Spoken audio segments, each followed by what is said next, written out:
괴로워하고 있었습니다. 사장이 목 안 했을 거예요. 아무리 무슨 수가 어떻게 죽었는지 사인은 알아야지 저도 정리가 되고 이해도 넣을 수가 있고 살 수가 있는 거지. 이거는 차라리 정말로 제가 그래서 차라리 한 번에 맞아 죽었다든지 그러면 제가 정리가 빠르겠다. 성희양은 오빠와 쌍둥이 자매 언니를 둔 평범한 가정의 막내딸로 고교 졸업 후 스포츠 댄스를 전공하기 위해 3년 전 모스크바로 유학을 떠났습니다. 성격도 쾌활하고요. 친구들하고도 잘 어울리고 운동은 잘했어요. 체력도 좋고 학교 다닐 때도 응원단장하고 그랬거든요. 그런데 성희양 어머니는 장례식 때 본 딸의 마지막 얼굴이 잊혀지지 않는다고 밝혔습니다. 아무 지식이 없는 사람이 봐도 그거는 맞아서 죽은 거거든요. 그 얼굴을 이 몸 맞은 건 놔두고 이 얼굴만 봐서 이 애의 얼굴은 1%도 없어요. 1% 이 애의 얼굴은 전혀 없고 완전 괴물 그런 그 상태. 스포츠 댄스를 했던 22살 건강한 여학생이 심장병으로 길거리에서 돌연사했고 시신에는 심한 구타의 흔적이 남아있다. 유족들은 사망 원인에 강한 의문을 제기했습니다. 취재진은 모스크바 현지로 직접 찾아가 의혹을 확인해보기로 했습니다. 먼저 취재진은 성희양이 숨진 당일의 행적을 따라가 봤습니다. 3월 9일 새벽 성희양이 갑자기 쓰러져 사망할 때 유일하게 죽음을 목격한 후배 룸메이트 나리양이 함께 있었습니다. 그래서 먼저 성희양이 숨진 날의 상황을 룸메이트 목격에 따라 정리해봤습니다.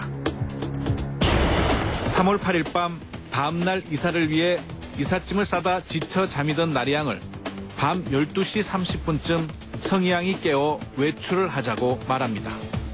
테이프랑 로프 구해오고 박스는 돌아다니면서 언니가 슈퍼카를 앞에 그냥 박스 같은 거 내놓은대요. 박스도 구해오고 그러자고 그래서 언니가 이제 초밥 먹으러 가자고. 집에서 차로 10분 거리 택시를 타고 24시간 영업하는 대형 상점과 초밥집을 다녀오기로 한 두 사람은 외출 준비를 합니다. 새벽 3시 집을 나온 두 사람은 먼저 아파트 후문에 있는 상점에 들릅니다. 택시비도 잔돈으로 내야 되니까 돈 바꾸고 언니가 사과주스로 사갖고 가자. 그래갖고 뒤에 슈퍼에 들렸었어요. 그런데 슈퍼에서 두 사람 사이에 다툼이 생겼습니다. 담배 사자고 그러는 거야. 담배 끝내려고 했는데 담배를 저보고 사라면서 그러는 거야. 아 담배 살 거라고 언니가 사라고 그럼 내가 살 거라고 해서 왜 사냐고 사지 말라고 했는데. 담배를 사서 상점을 나온 두 사람은 택시를 타기 위해 뒷골목을 나가면서 흡연 문제를 두고 계속 실랑이를 벌였습니다. 그런데 대로변 쪽으로 함께 걷던 성희양이 갑자기 이상한 증세를 보이기 시작했다고 나리양은 말합니다. 술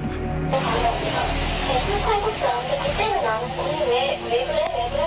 물어보면 아니 갑자기 나와서 가는 언니가 술이 차니까 네가 우리 앞에 가서 택시를 잡으라고. 그래서 먼저 길을 건너 택시를 잡던 나리양은 건너편에서 성희양이 넘어졌다 일어나는 모습을 목격하고 다시 건너와 성희양을 붙잡습니다. 언니가 앞에 넘어진 거예요. 일어나면서 모르겠는데 뒤로 이렇게 넘어가고 그냥 서는 거예요. 언니 왜 그러냐면서 그러니까 언니가 대답이 없는 거예요. 불렀거든요. 언니 왜 그랬는데 언니 이렇게 뒤로 넘어갔었거든요. 그러니까 뒤로 몸이 넘어간 게보다 다리를 쭉 빼는 거예요. 성희양이 의식을 잃고 쓰러지자 당황한 나리양은 지나가는 행인과 주변에 정차 중인 67대의 택시기사들에게 가까스로 도움을 요청했다고 말합니다. 몇 분 뒤 도착한 경찰은 성희양을 살펴본 뒤 사망한 것 같다며 뒤처리를 구급대에 맡기고 자신만 경찰서로 태워갔다는 것입니다. 취재진은 성희양의 죽음을 유일하게 목격한 룸메이트의 주장을 근거로 현장을 찾아갔습니다. 새벽 1시 아파트 후문을 통해 상점을 지나 뒷골목으로 들어서자 거리는 어두웠고 인적은 찾아볼 수 없었습니다. 성희양 아파트에서 뒷골목을 통해 대로변까지의 거리는 400여 미터.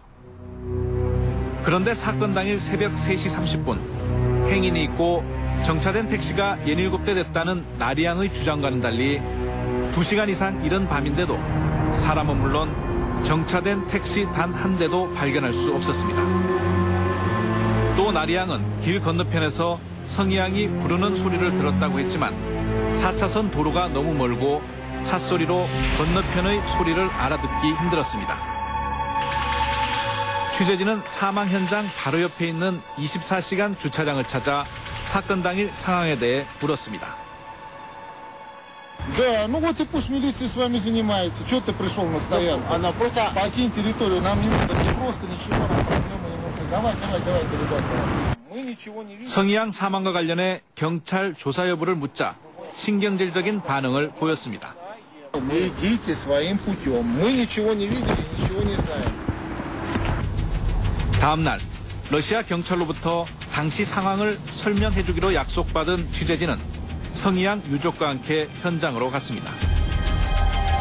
취재진은 먼저 룸메이트 나리양이 사망 당일 들렀다고 주장하는 상점에 가봤습니다. 상점은 부부가 함께 운영하고 있었고 부부 모두 성희와 나리양을 잘 기억하고 있었습니다. Это побитая. Она очень часто ходила здесь. Видно, где-то здесь рядом живет. 그런데 부부는 성희양 사망 당일, 즉 3월 8일 밤에서 다음 날 새벽 사이에 이들이 오지 않았다고 말했습니다. 8 марта или 9 марта точно она не была, да? Здесь? 8 марта, по-моему, нет, потому что мы все здесь были. 취재진과 유족은 대로 변해서 성희양이 사망한 날 출동했던 러시아 경찰을 만났습니다.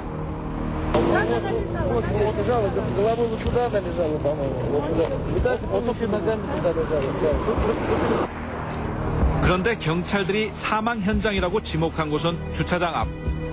룸메이트 나리양이 알려줬던 위치와는 정반대였습니다. 처음에 나리양은 사망 처리를 돕기에 가장 먼저 온 성희양 친구 김덕 씨에게